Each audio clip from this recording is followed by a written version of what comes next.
Would Diddy pledge allegiance to Donald Trump in return for a pardon? I think you want to know the truth. I think yes.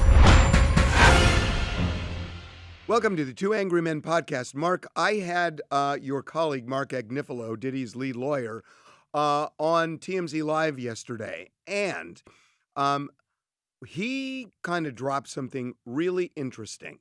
Home confinement instead of prison for Diddy. And here's the way it came up. I asked him about whether Diddy was getting therapy for anger management and for substance abuse. And he said there was already a plan to engage professionals from the outside.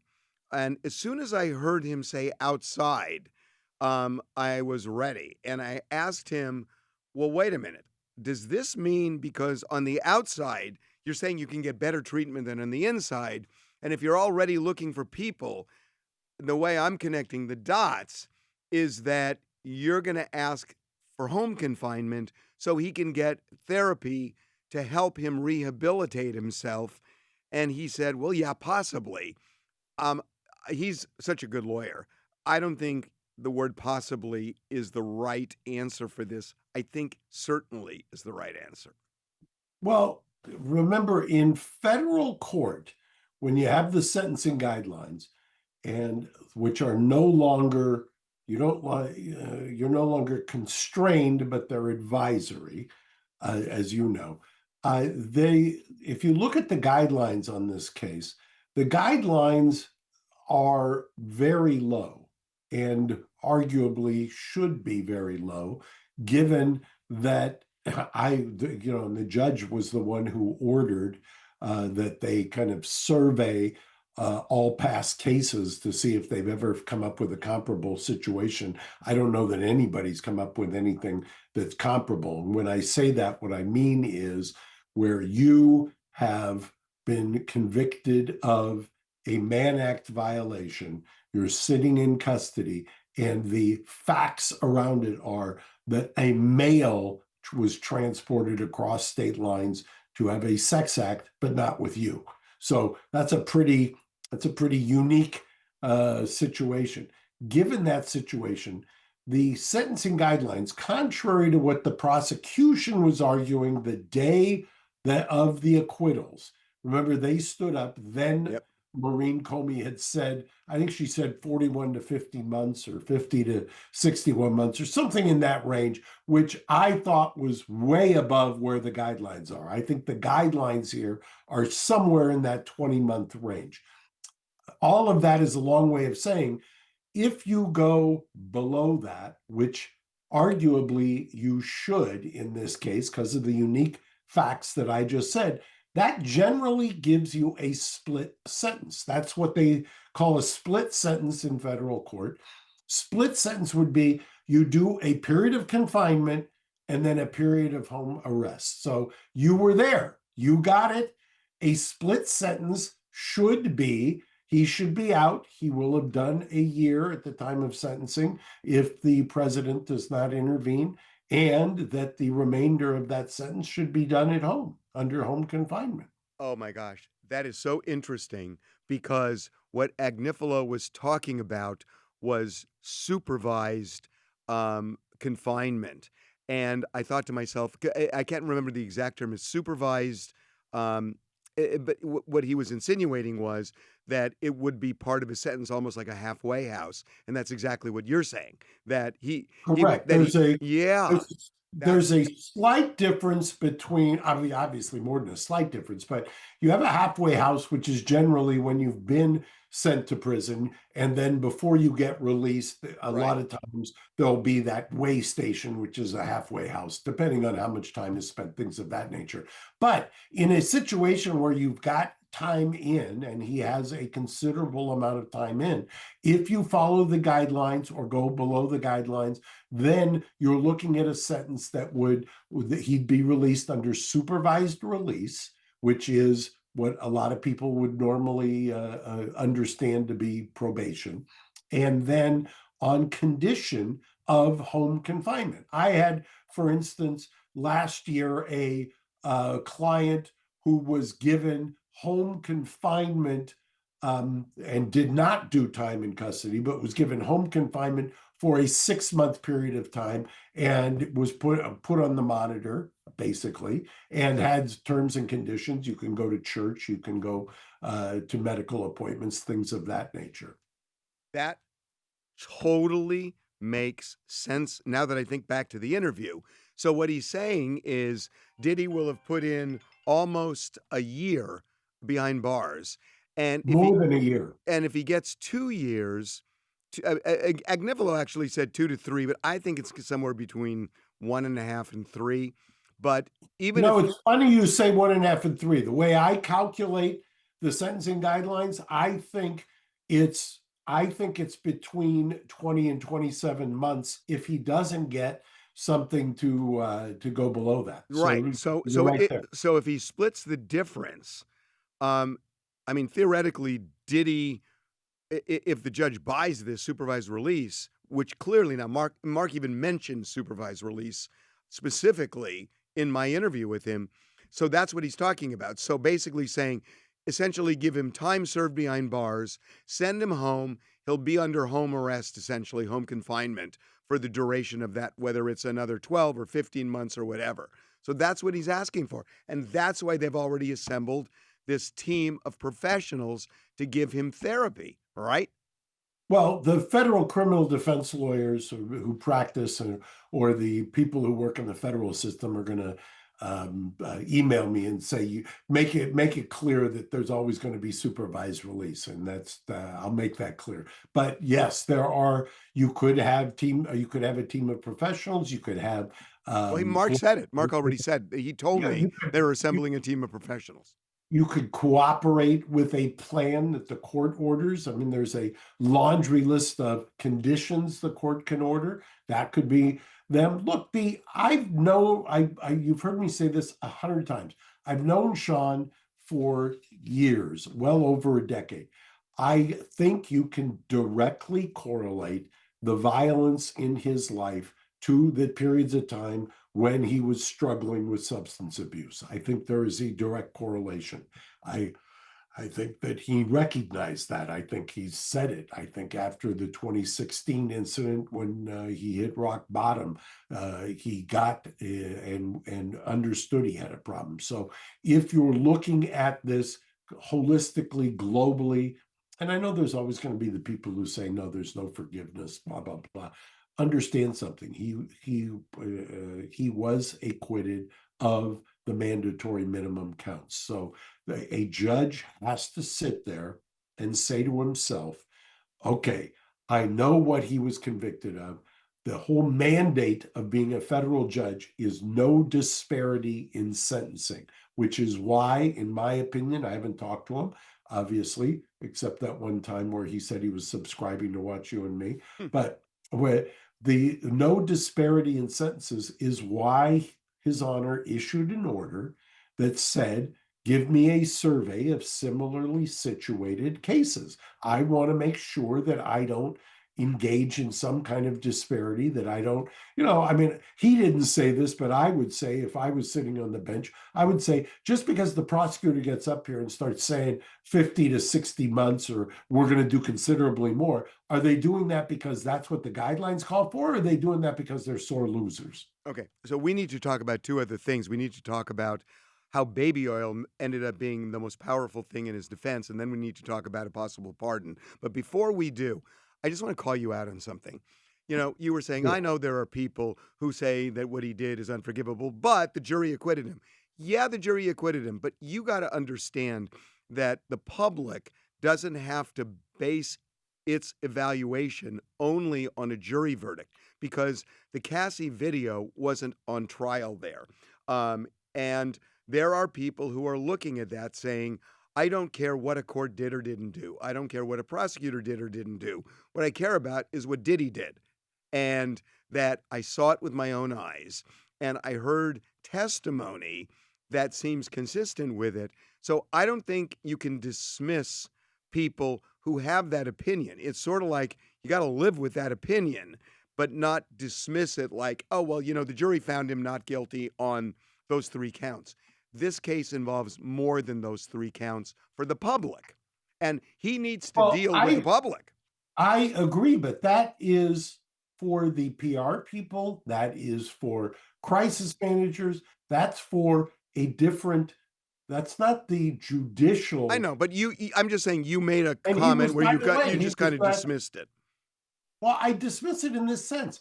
They use that video, in my humble opinion, is the only reason he was tried in this case. I don't think he ever would have been filed on but for that video. And I think that the prosecutors made that the centerpiece of their prosecution, even though that was not what he was charged with. By the way, if he was charged with that, if he was, it would have been in the, I believe, the city of Los Angeles. It would have been a misdemeanor filing, and the statute of limitations. No way. No way would that have been a misdemeanor, Mark. Mark, come on. I'm telling you right now, Mark. That's why the statute, Harvey, I'm telling you, it's a horrific video. It's a felony. This is not a felony. It's a felony. There are Mark, there were injuries. You know that's a felony. I'm telling you, if you did not have a complainant, Harvey.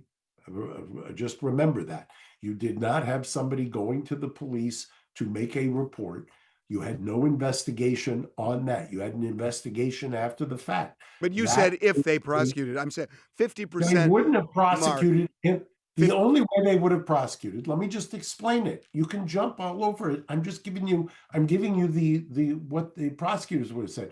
If the prosecutor had that tape, if they had that tape in real time or within the statute of limitations, and they had no complainant, they're not going to file that as a felony. 50% of the cases that involve domestic violence in the LA County DA's office are with non-cooperative victims, and they still prosecute, and they get a 90+% conviction rate. So I disagree with you. But do you want to go down the road a little bit on that? They have a non-cooperative. When was the person non-cooperative? That means at the time you go to trial or go to a preliminary hearing.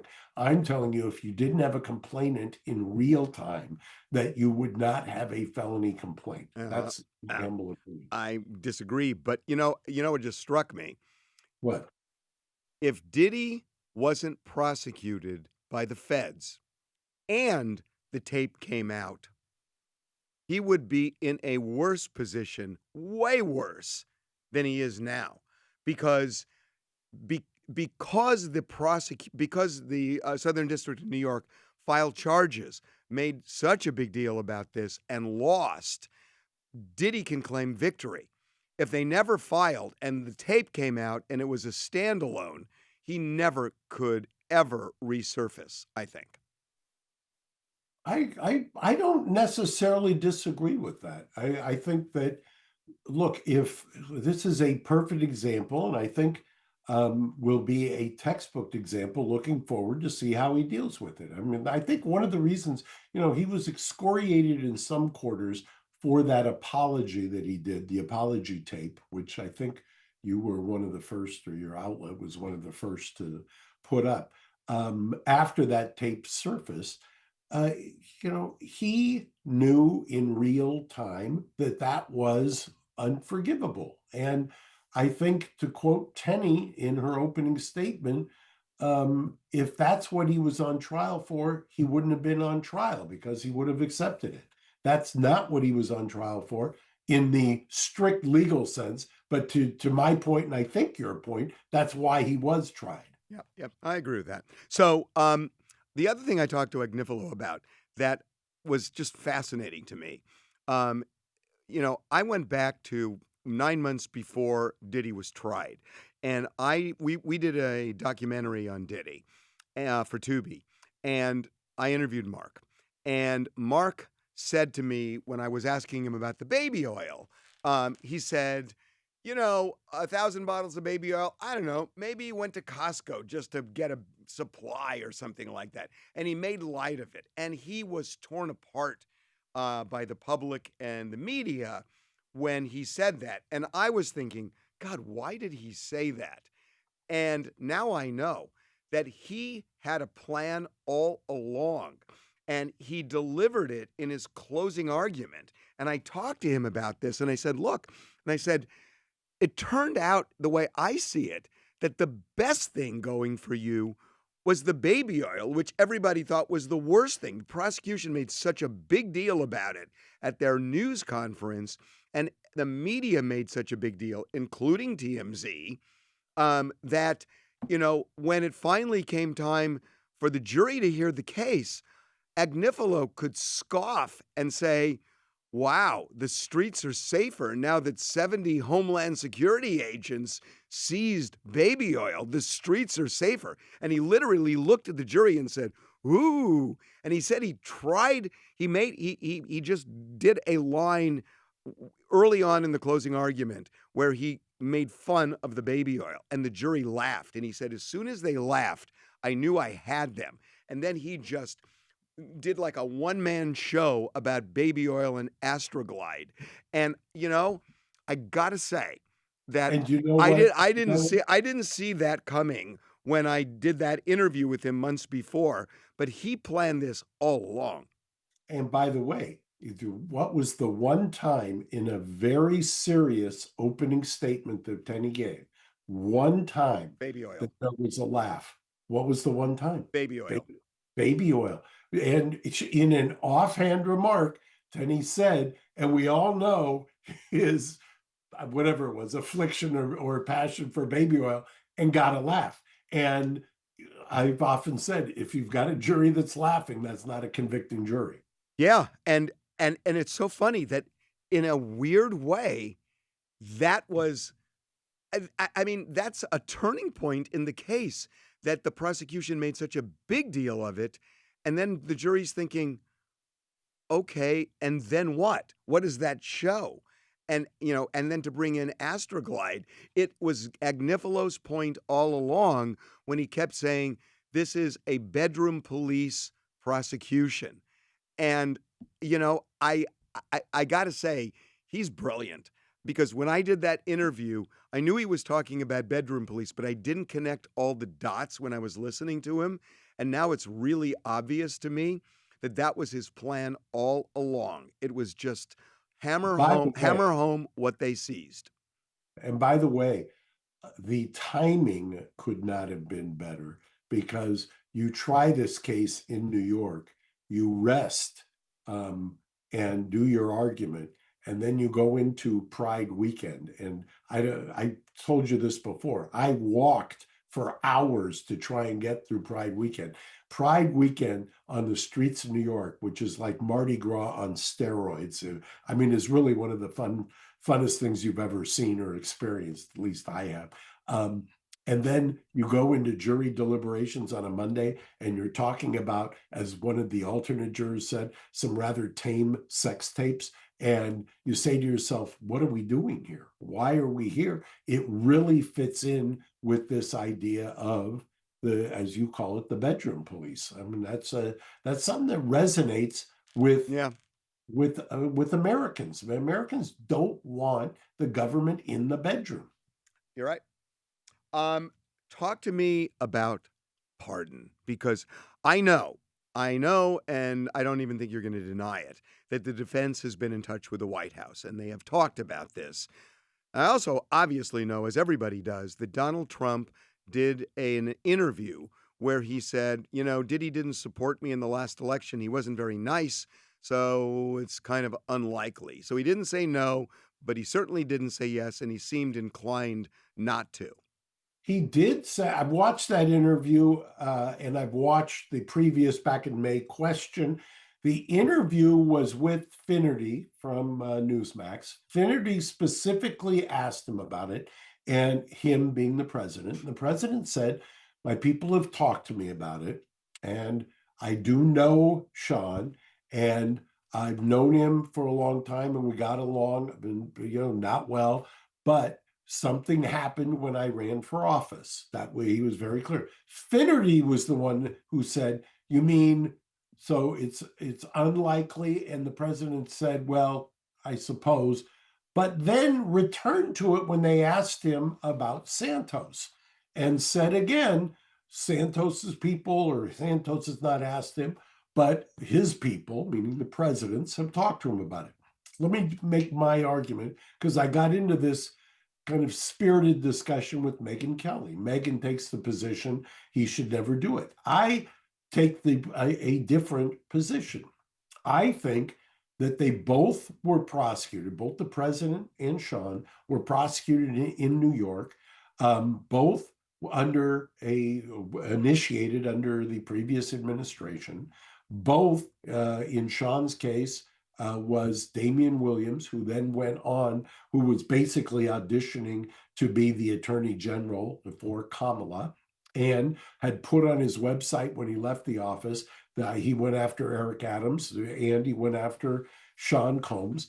When both of them had RICO actions, both of them were thought to be prosecuted by proxy, so to speak. And I think that if you ask Sean, I honestly believe this. I think if you ask Sean, he'd say, look, after being what I've been through, I get it. I understand. All the people who now say, why is Trump doing this? Why is Trump doing that? You have to go through a criminal prosecution and the hell that it puts somebody through to understand that you never really recuperate from that. And I think that that's true for the president. And I think it's true for Sean Combs. And so there's something that resonates there. I think that the president can say to himself, I've been there. I went through both civil and criminal cases that were kind of bullshit. And by the way, who was sitting next to him? The deputy attorney general was sitting next to him, Todd Blanche. So I'm not so sure that it's unlikely. I think that it's more than likely. Yeah, but what you're missing is loyalty. That means everything to him, and he punishes his enemies and rewards his friends. And he may have been friendly with Diddy, but Diddy did not support him, and Trump remembers that and said he remembers. Yeah, but then again, take a look at the people he ran against in the primaries and some of the things that he said, and then those people came back. Look at Marco Rubio. He used to call Marco Little Marco. Marco used to say horrible things. He came back home. Yeah, but he beat him. I mean, that was the saving grace. He beat him, and then Marco Rubio supported him. Look at Sean. Sean's sitting in custody. Where did taking on Trump get him? Well, where did, by the way, not the same thing. Well, where did supporting the Democrats get Sean? It didn't get him. He was one of the early guys on Obama. He was very supportive and said some things that I bet you he would take back now, having been through the system. I used to say that a Democrat was a Republican who'd been indicted. And now it's almost the opposite. It's a Republican, or Democrats are a Republican. There is, when you have this kind of a lawfare, for lack of a better term, I've never really embraced that. But when you use the criminal justice system for political purposes, I think that it really gives you insight into just how dangerous it is. Would Diddy pledge? What do you think? You don't think that at this point that the president would or should commute or pardon? I think if he does it, it's going to be as a diversion to Epstein. And that, to me, is the biggest play that you have, is that Donald Trump needs a diversion. And he's trying everything under the sun, and it's not working. And Diddy might work, or at least he might think it would work, so that he would do it, because I think people would go nuts. And I think he wants them to, in a way that makes them not talk as much about Epstein. So that, to me, is the best thing for him. Let me ask you something.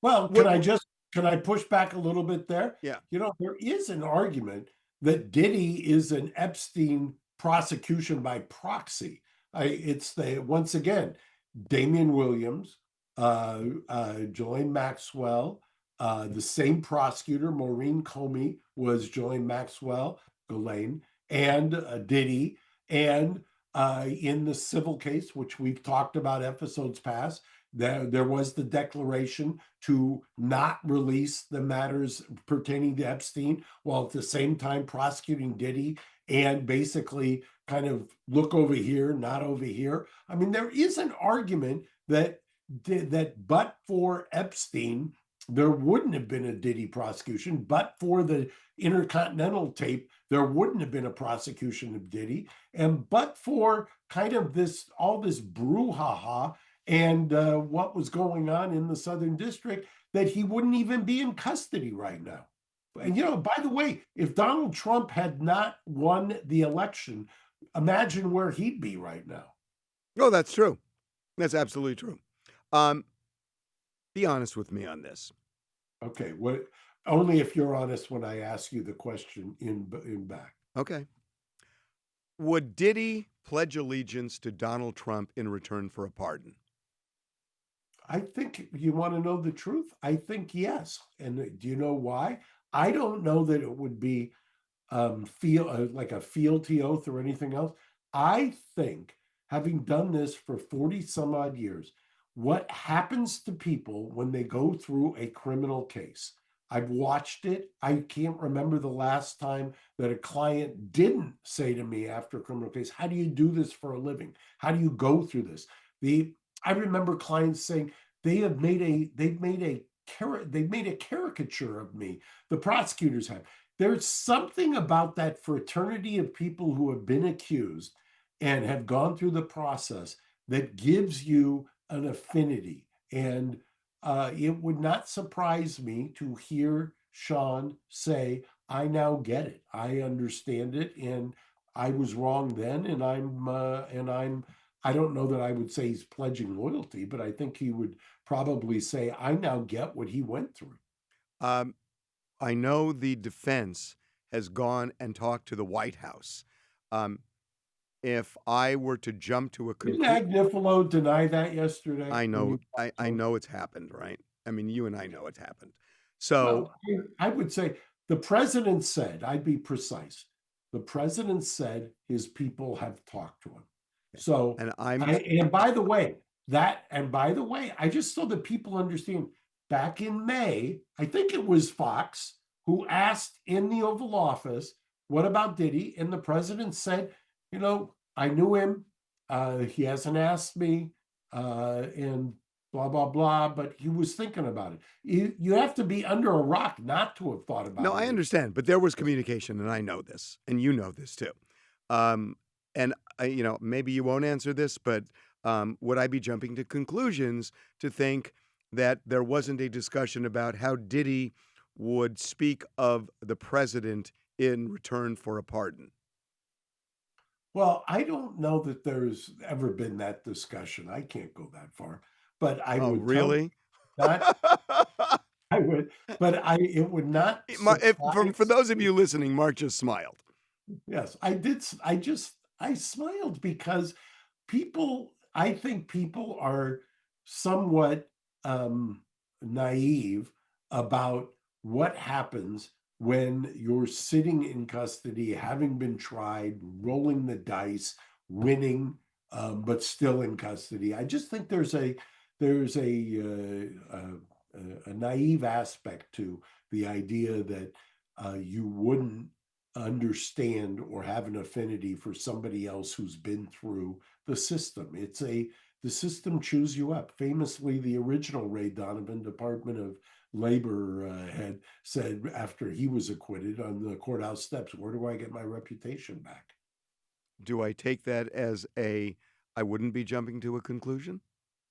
No, I just don't think I would make it as quid pro quo that you've got to say something. I think there is an honest Wink, wink. affinity.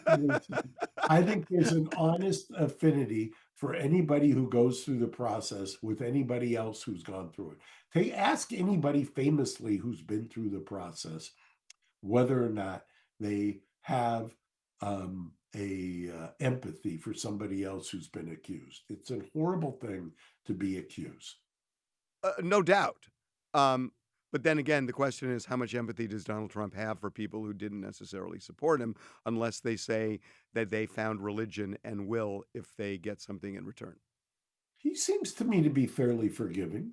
I don't know that he isn't forgiving. I mean, you'll say it's more transactional. I hear people saying it's transactional. Yes.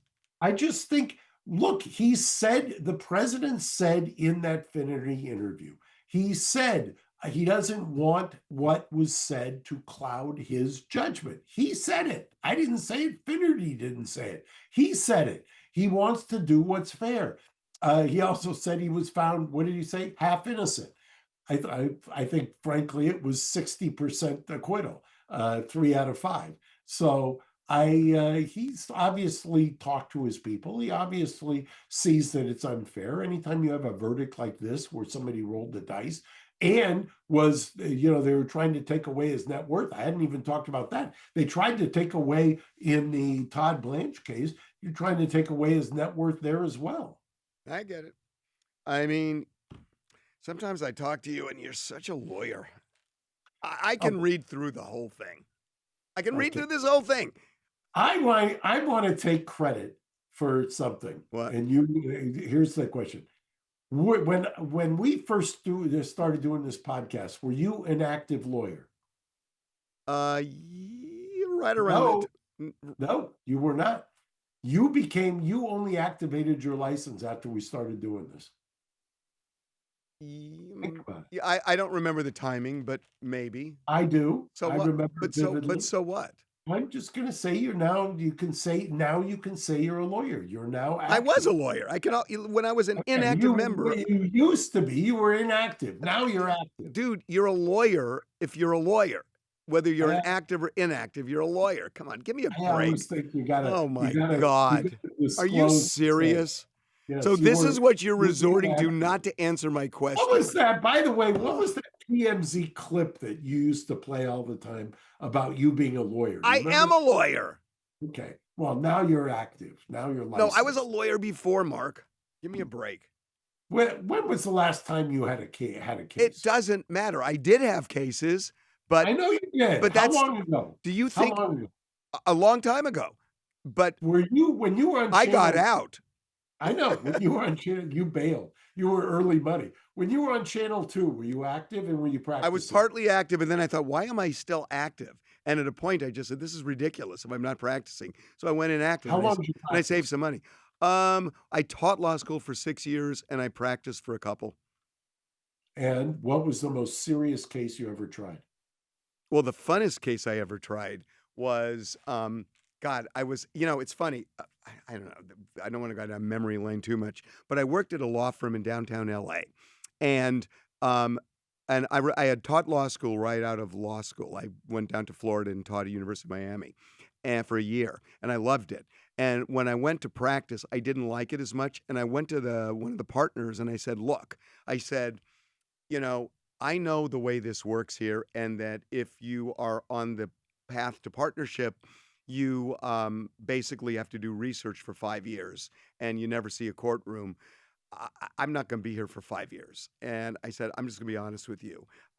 So I know you get these shitty little cases, with $20,000, $30,000, $50,000, where big clients say, handle this for me. And I know they're just a pain for you guys. Give me those cases for a couple of years. I'll handle all of them. And they bought it. And they gave me these, $50,000 cases, which is nothing for the firm. But for me, I got to try cases. And I spent a lot of time in court and handling actual cases on my own as a young lawyer. And so once I was representing the city of Catalina, because the firm did a lot of municipal law.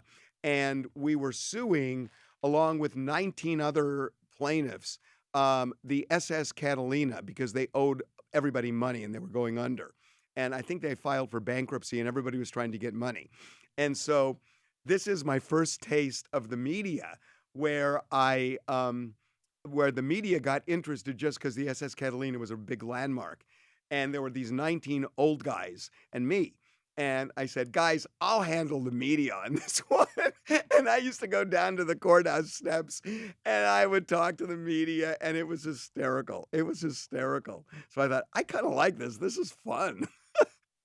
You know, the guy, it's funny, as long as we're reminiscing, we can end with this. The guy who I always thought was early money on handling media when it came to criminal cases, at least, was Howard Weitzman. Oh, And I remember the DeLorean case, and Howard and Don yeah. Ray. Don't forget Don Ray. Yeah, well, Don is one of the great lawyers of And Howard would come down those steps. That's when I was a reporter, and I used right. to interview Howard every day in the courthouse steps, thinking, oh, they are going to so lose this case.